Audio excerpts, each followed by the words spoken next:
Welcome to the first ever commentated fight for Standard, which is going to be from the Standard Storm, hosted by CanYouSayG, and these are the finals, and the finals were a best of 3, but we're going to be taking a look at just one game from this set of matches, which is going to be between Tyler Chow, who's piloting Nova Grappler, and Benjamin Thaver, who's piloting Oracle Think Tank. So we can see that, we can already see their starters obviously, but it'll be interesting to see the deck builds of both players. As well as for Nova Grappler, I feel like there's been a lot of differences in focus on grade 3. Some people play 4 Perfect Risers, some people play 3, some people play Ashura Kaiser, some people don't, some people really prioritize Battledore Fighter, some people don't.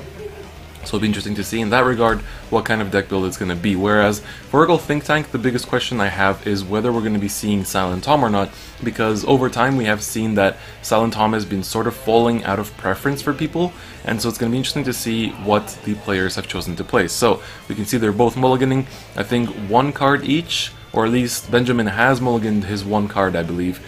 And now Tyler is still considering. We can see some of the hero cards in his hand too, so this might be more of a hero focused build, possibly just running the engine or maybe just running some of the grade 3s too. We have seen over time that a lot of the grade 3s for heroes like Battledore Fighter as well as Miss Splendor have become more and more powerful over time because they can build really strong columns very easily, especially with the Axial Circles. So Benjamin Thaver does get the first turn, rise into the Circle Magus, which is pretty ideal, and then we get the Rocket Hammerman from Tyler, attacking for 1, and that is it. But we do see the Silent Tom, so that is going to tell us what kind of deck build is going to be.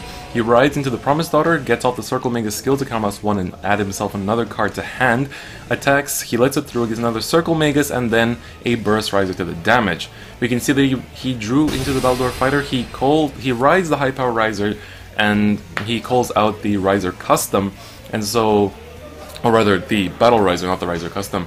But we can see that he's already going to possibly go a bit aggressive if he wants to try and get that on-hit skill going, but we'll see what he decides to do. He calls out the Burst Riser, which is definitely an interesting pick because now he has a choice between his counterblasts. So he's going to attack with the Cup Bowler. He gets the heal, which is definitely quite big because it doesn't just get the heal, but also the 10k defensive, meaning that none of these attacks will hit without a trigger.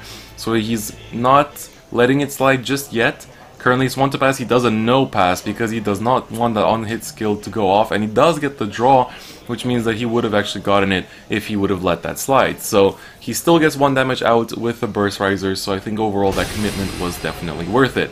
So he rides into the CEO Amaterasu, gets himself the Protect gift, and uses Amaterasu's skill to draw 1, look at the top card of the deck, and he leaves it at the bottom. Now Amaterasu has already 5k power extra from her own skill, and now he calls the Farfai Magus to look at the top card, leaves it on the bottom. CEO once again gets another 5k boost, and now we're going to see if he can keep building up that power throughout these turns. He calls the Sotori Hime, who will allow him to draw more cards if he attacks. Nope, he doesn't attack the Vanguard though, he just attacks the rear, which is also a good pick. So he's damage denying really hard, attacking with the CEO Amaterasu on the rear, gets no triggers and just passes, not giving any damage to Tyler Chow, and therefore also not giving him the counterblast to use Perfect Riser and forcing him to go into the Battledore Fighter, which is also pretty good, I think, because one of the strong points of Battledore is that he only really needs 1 counterblast to function. Therefore, when your opponent does something like this, where he damage denies you and doesn't give you the second damage to do your Perfect Riser, you can easily go into Battledore and then try to still pressure them with things like the Burst Riser that will still hurt quite a lot. He calls the Trance Riser as well as the Cup Bowler, but I would have personally probably called the Trance Riser on the Axial Circle, as then you'll never boost it anyway, whereas with Cup Bowler, I think it's still a fine choice, but it depends on how he structures his field from here on out. So he uses the Battledore Fighter skill. I'm not sure who he actually put it on. It might have been the Cup Bowler, because he does technically have more power going into this, or I think they have more or less the same in terms of magic numbers, but this is going to be quite interesting to see how the interactions go through. Okay, so he did give it to the Trance Riser. This time he's attacking for 22, and so that would be normally 15k to guard, but he'll have to drop 2 cards if he wants to guard it. He lets it slide, so it's an easy way to push for damage in my opinion, and then he lets this one slide as well, no triggers there, and he gets a luck bird in the damage, and that is it. So nothing restood, but he was able to force out 2 damage, giving him some counterblasts for plays like CEO Amaterasu, Imperial Daughter, Silent Tom, Sotori Hime, and all this stuff. He does go into the Imperial Daughter, getting himself the second gift into his hand, so his hand is really building up quite fast. So I think it's probably like 8, 9, or even 10 cards in hand now. He calls down the Circle Magus, puts down the Fairfile back, and calls the Promised Daughter. So now he's going to be able to hit for, I believe this is 22 normally, or 23. And they're just checking up some skills because this tournament actually took place really soon after the VB21 release in Japan. So some of these cards, you know, some people are seeing some cards for the first time as well in this tournament. So this was recorded quite a while ago, but I still wanted to really commentate it once, you know, some time freed up. So he gets a draw and the crit, forcing out 2 damage. There's a Perfect Riser and a heal, but he's not able to heal. And he also gets the crit from the Imperial Daughters. That was actually 3 damage all in one. He gets the Sotorihime skill off to draw 1, discard 1, and then look at the top or bottom and decide where he wants to put it, and also getting himself some extra power as well. So from those 2 triggers plus the additional power, this is going to be really strong and overall quite scary. He puts it on the bottom. He's been putting it nowhere, just the bottom really.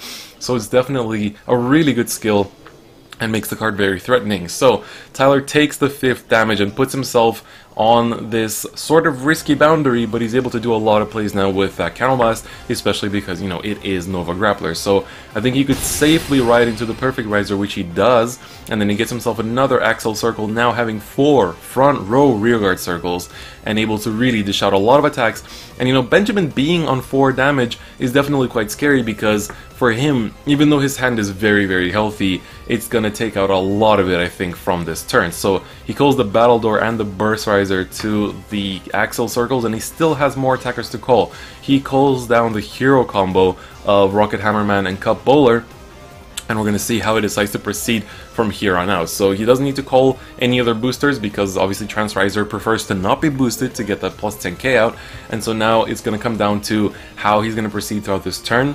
The Burst Riser will be restanding no matter what on his own skill. Perfect Riser is going to restand 2 units from his own skill, and everything is hitting for really nice numbers because this is hitting for 19 right now, and then he's able to guard it with a 15k, and then he's able to attack with a 22 from the Trans Riser, guards with a 15. He attacks with the hero combo, which I believe should normally be, I want to say 24, 20-ish, because I believe it gains plus 5 from, so it's a 14 plus the 7 normally, but it also can get the plus 5 from the boost if he counterblast 1.